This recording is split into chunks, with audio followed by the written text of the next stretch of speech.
Welcome to County Connection, where we talk about events, programs, and services offered by Summit County government. We have a great show lined up for this November episode. We're going to be talking about the Building Hope Initiative, the Summit Stage winter schedule, food safety superstars in our local restaurants, and much more. Thanks so much for joining us.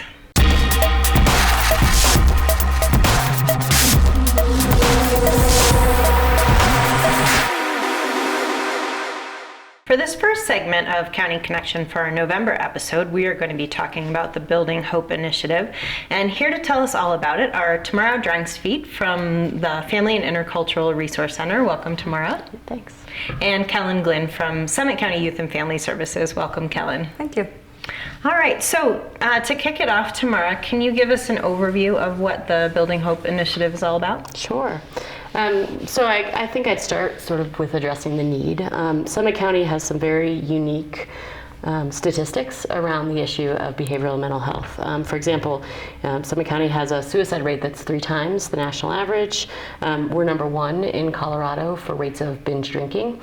And so for a while, I think the community has really been struggling with issues around access to behavioral mental health and stigma around accessing behavioral and mental health. A few years ago, one of a very prominent and well-known citizen in our community who was affiliated with the Summit Foundation tragically ended her life via suicide. And so coming out of that, I think the Summit Foundation felt like as a neutral convener, they could really impact these issues and these statistics in a positive way. And that's when the Building Hope Community Initiative was formed. The Family and Intercultural Resource Center was sort of chosen as the, for lack of a better term, host agency for the initiative. So we're really responsible for understanding the data in the community, trying to pull together the groups of folks who can really develop the programming that will help address those issues, and then ultimately implementing what that advisory board decides that we need to do to have an impact on these problems in Summit County. Okay, excellent. And so can you talk a little bit about the strategies that Building Hope has really homed in on in order to address the those issues that are unique to Summit County, unfortunately? Sure. Building Hope is structured as a 3-year initiative, and at this point we've identified our goals for year 1, and then we're beginning to identify our goals for the second year right now. Really, the goals fall into 2 pots, for lack of a better term. On the one hand, we really do want to have an impact at reducing stigma. So helping folks understand that there are a lot of stressors in Summit County, certainly our cost of living is chief among them, and that it is okay to need help from behavioral health professionals or mental health professionals at any time in your life. There's no shame around that, and there's no shame in sharing your story if you need to do that. And then I think the other sort of part of what I would refer to as our stigma reduction campaign is really helping folks build relationships within the community. I think a lot of people often feel that Summit County is a very isolated community, that people move in and out so quickly, it's hard to build friendships that would help support you when you're in a time of crisis. Sure. And so a lot of our strategies are focused around what we call community connectedness events, but really opportunities for folks to meet other folks like themselves, to really begin to build a social network, because there's a lot of evidence that shows that folks that have friends often are impacted less in times of crisis, and that can help contribute to lower long-term, diagnoses, for lack of a better term. The second piece is really access to mental and behavioral health. Unfortunately, Summit County doesn't have a great deal of capacity when it comes to providers. And obviously, Summit County has a great deal of challenges around health insurance and affordability of medical services. And so we've worked to create a mental health voucher program. So anyone that needs it can come to either the Care Clinic or the FERC to apply for vouchers to pay for therapeutic sessions, up to 12 at this point. Wow, that's great. Which is great. We're really proud of the success of that program. Certainly there's a lot of need for that, and it's been a very popular program. We launched it in July. Initially, it's just those 2 sites where you can access the vouchers, but our long-term goal is to really have them available through a variety of different places and online in the county, and so we'll work on that as we move forward.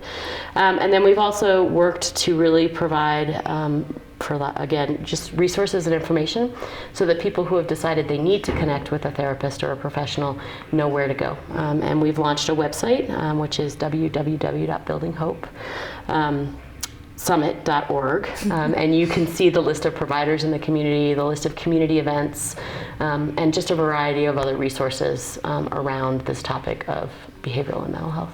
Great. So really kind of a nice clearinghouse of a good place to start, depending on what kind of information you might be looking for related to mental health or services, et cetera. Exactly. Great. So last year, about a year ago or so, Building Hope kicked off a lot of great events, a lot of which coincided with the holiday season, and then the initiative has continued with a lot of these events throughout the year. So can you talk about you did mention about connectedness being a goal,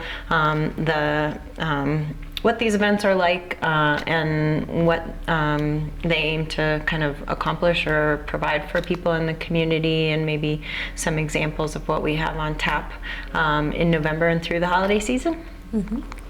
Kellen, do you want to? Sure. Yeah, so there's a once a month yoga community connected event, which I think is a pretty popular one, and has gained a lot of feedback and a lot of participants continuously. That's on the first Wednesday of every month now, and so that'll be going on as well in November. Is that at one location, or does it rotate? Yep, it's at the Summit Community Senior Center. Okay, great. So, and then it's there, every Wednesday night, or every first Wednesday of the month at 6 o'clock, I believe is the time. And then we have a cooking class at the CMC. And then there's also Suicide Loss Survivor Day on November 18th as well. And I believe that we're also having a art class or an art activity craft event in November as well. Great. Mm-hmm. So Survivor Day, is this the second time that it's been organized in Summit County? The third time in Summit County, the second time that the county and this initiative have partnered together to run it. So Building Hope is now supporting it as well, and so we're running it on November 18th, and it is through the American Foundation for Suicide Prevention. As a whole. So it's an international day event where there's multiple events all over the country and internationally happening at the same time. So. Great. And tell us a little bit about what that event is like for folks, who it's designed for, and what the event is like. Yeah, so it's called Suicide Loss Survivor Day. So it's anybody that's been affected by suicide loss in some way. In Summit County, we really open it up, and last year we did the same to anybody that's been affected by suicide in general. So it doesn't have to be somebody that's lost somebody directly, but just anybody who's suffered effects of suicide and suicide prevention and is interested in that in the community. It's really a place for people to find support, love, care, just mutual support through something that's really, really tough to go through. We provide, the AFSP organization puts out a film every year to just help people that are going through something, shared loss. And then we also have just community discussion and sharing about how we can find support in the community. We're going to do some light yoga this year, also have an art activity to share memorial to your lost loved one, and then have some just lunch and breakfast and be together in that time of need. Great. So another area where Building Hope is doing some work is mental health workplace training. Can you talk a little bit about that? Yeah, I'd love to. There's a lot of research out there that shows that if you really want to have an impact on mental health and reducing stigma, the way to do that is to help those folks that may be friends with someone who's struggling with a mental health issue, or family members, understand how to start a conversation about it. And so we felt like it was really important to have a strategy to help folks understand how to broach that conversation in a way that will lead to the kind of, to someone really feeling like it's safe and okay to get the help that they need.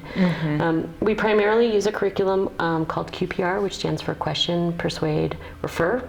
It's a 1-hour training. It's really easy. And a lot of the employers in Summit County have found that offering that in the workplace, that training in the workplace for all of their employees, both helps from the perspective of employee retention, of making sure that employees are able to come to work ready to work, but also helps employees feel supported in for lack of a better term, tackling what can often be a very difficult conversation with their friends. Sure. And we've offered trainings at a variety of different employers so far: Breckenridge Grand Vacations, the school district, the town of Frisco. We're anticipating doing another one at the town of Breckenridge, Copper Mountain, and we're always looking for employers who are interested in offering this training to their employees. It's completely free, and it only takes an hour. Okay, great. And so if there are managers or business owners, employers out there who would be interested in hosting this training for their own business, then that's available to them. Exactly. And you can find all of our contact information on the website if you're interested in doing that. Excellent. Is there anything else that we need to add about the Building Hope initiative? I think looking ahead into year 2, we're particularly interested in identifying some strategies that really focus on youth in this community. I think there's some various partners who have done an amazing job so far with supporting our youth, the school district, certainly Summit County government, but there's still some, I think, gaps in services for our youth, so we'll look at some of those strategies. And I think the second big issue that we really have to tackle is issues around capacity and how many providers we have and how many people they can really work with. And as a community, what do we do to help sort of increase our capacity? So we'll be looking at strategies around that in year 2 as well. Excellent. So some great initiatives to look forward to. All right. And then let's just finish off by reminding folks of that website where they can get all the information about the various programs, services, information, resources that Building Hope is working on. So the website is www.buildinghopesummit.org. Great. Kellen and Tamara, thanks so much for coming in today. Thanks for having me. All right, stick with us. We're going to take a quick break, and when we come back, we're going to talk about some restaurants that are leading the way in terms of food safety here in Summit County.